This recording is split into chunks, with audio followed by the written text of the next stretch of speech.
In this video, I'll teach you the chapter angles. देखो हम लोग बहुत सारा चीज़ पहले क्लास में देखे थे, क्लास 3 में. इसको क्या बोलते हैं? रे.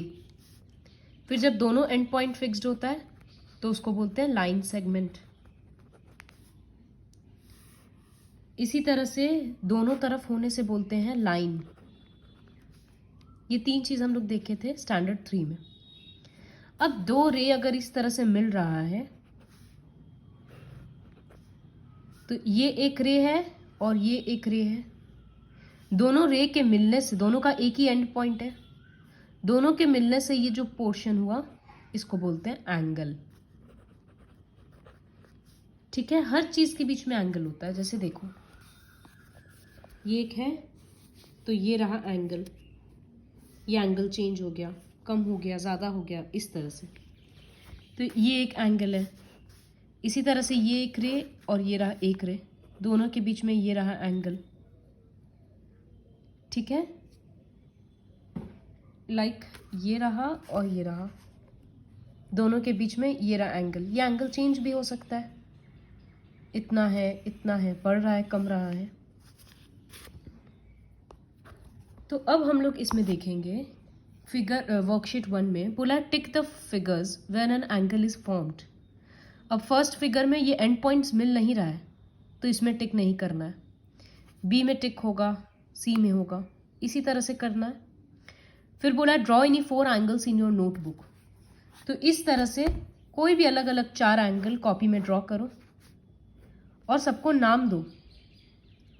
ये ऐसे 2 एरो होना चाहिए, ये पॉइंट होना चाहिए और सब जगह पे नाम दो. ऐसे यहाँ कट करके ए बी और यहाँ कट करके सी. तो 3 लेटर से एंगल्स को हम लोग डिनोट करते हैं. तो इसी तरह से क्वेश्चन 1 और 2 कंप्लीट करना है. अब वर्कशीट 2 में है कि हम लोग एंगल्स का नेमिंग सीखेंगे.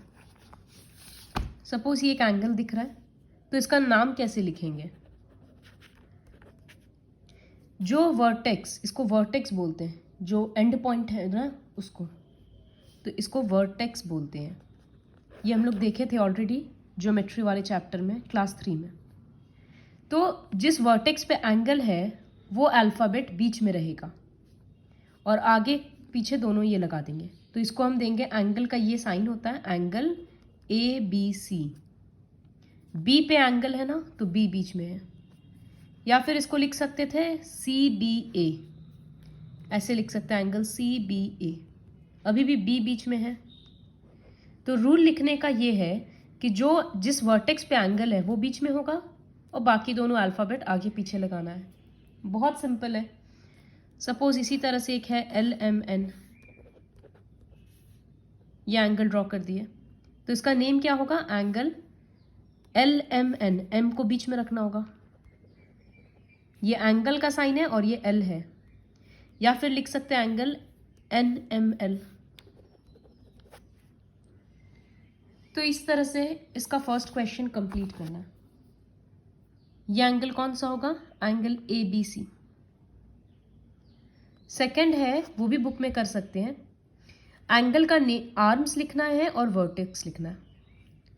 जैसे ये जो एंगल है, सपोज हम एक और एंगल ड्रॉ कर रहे हैं ए बी सी. ठीक है, तो इसका वर्टेक्स क्या होगा, किस वर्टेक्स पे एंगल बना हुआ है, बी पे, तो इसका वर्टेक्स होगा बी. कैपिटल लेटर से लिखेंगे. और आर्म्स क्या है, आर्म्स मतलब इसका ये दोनों हैंड. तो एक क्या है बी से ए, बी ए, ऊपर में इस तरह से एरो देते हैं रे के, और दूसरा है बी सी. तो इसी तरह से सारा एंगल्स का आर्म्स और वर्टेक्स लिखना है. अब ये जो ई वाला क्वेश्चन है इसमें क्या होगा, ये एक स्ट्रेट लाइन है इस तरह से. तो यहां पर एंगल का नेम है, क्यू बीच में रखना है तो हम लिख सकते हैं एंगल पी क्यू आर.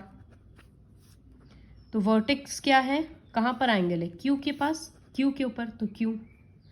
और आर्म्स क्या होगा, क्यू से एक इस तरफ क्यू पी और इधर क्यू आर.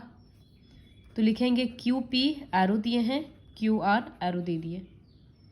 याद रखना सब कैपिटल लेटर में लिख रहे हैं। तो इस तरह से क्वेश्चन 2 कंप्लीट करना है। फिर क्वेश्चन 3 भी खुद से कंप्लीट करना है। Draw the following angles. Angles को स्केल से ड्रॉ करना है।